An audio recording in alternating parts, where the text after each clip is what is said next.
Hi there, this is Dr. Eric Steinhardt. I'm talking about Nietzsche. This is Dionysius Part 2 based on the Will to Power book.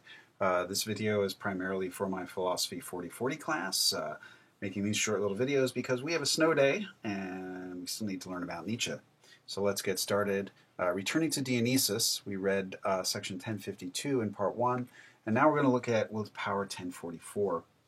I'm going to quote, "There is a need for those who will sanctify all activities, not only eating and drinking, and not merely in remembrance of them, and to become one with them. But this world must be transfigured ever anew and in new ways." End quote. This is, right, a take on Christian theology, right? Sanctification. To sanctify is to make holy. Right? There's a need for those who will sanctify all activities, not just eating and drinking as in, right, Holy Communion, right, but all activities, not merely in remembrance of something, right, in remembrance of this, do in remembrance of me, Jesus said, and to become one with them.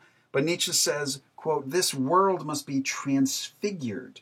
Right? The transfiguration is often thought of as when Jesus was on the mountain, the Garden of Gethsemane, and he appeared as transformed, and he became sort of holy in his appearance to the disciples. And so the world needs to be transfigured. There have to be people who sanctify things. Well, these aren't going to be priests, right, because there's not going to be Christianity, but they're going to be playing a role like that. Well, what kind of role are they going to be playing? Are they Buddhas?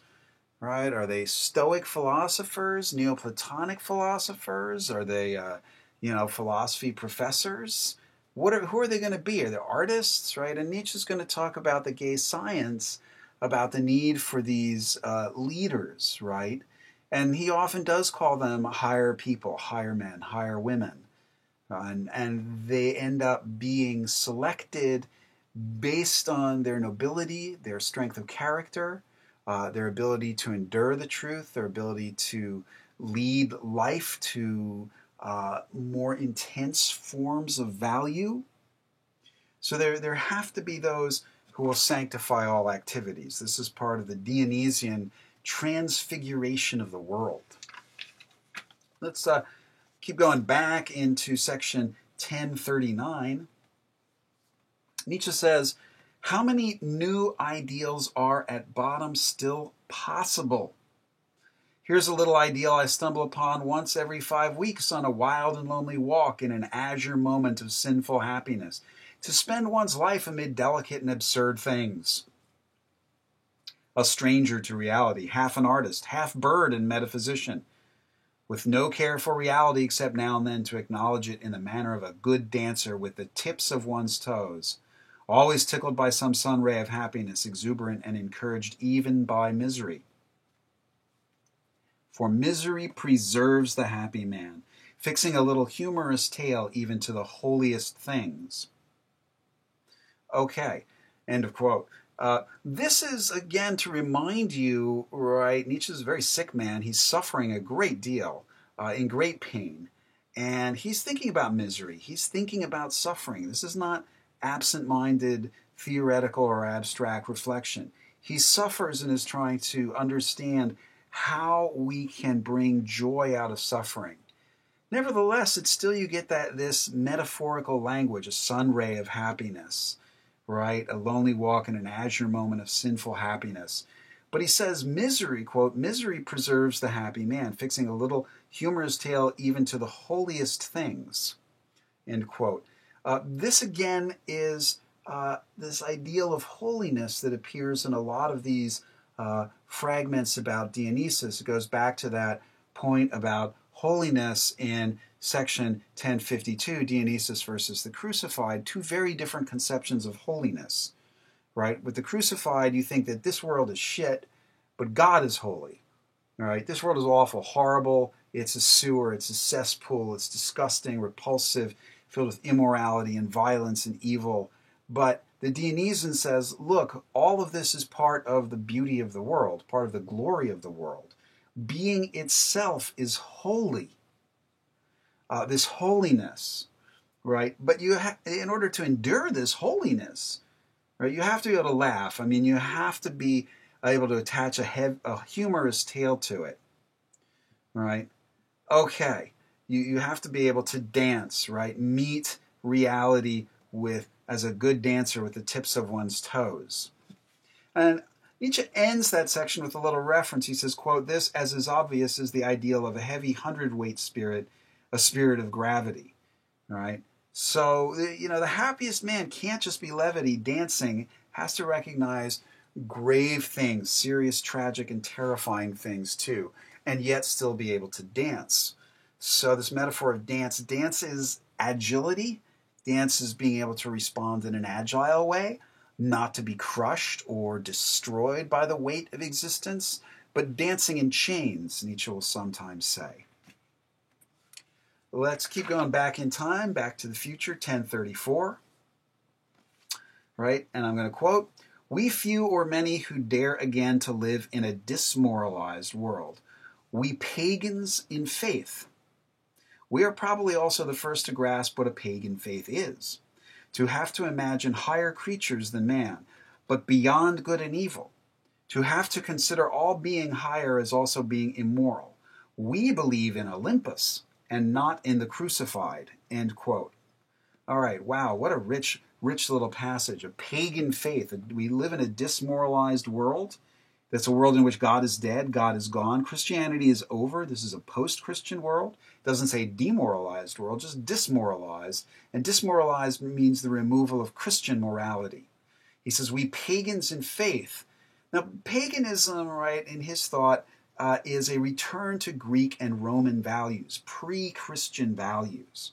That's what paganism is. So even Stoics today who are trying to recover Stoicism and live a Stoic way of life are pagans. A Neoplatonist trying to live a kind of Neoplatonist way of life are pagans. Nietzsche's not thinking about, Wiccans or Asatru or people like that.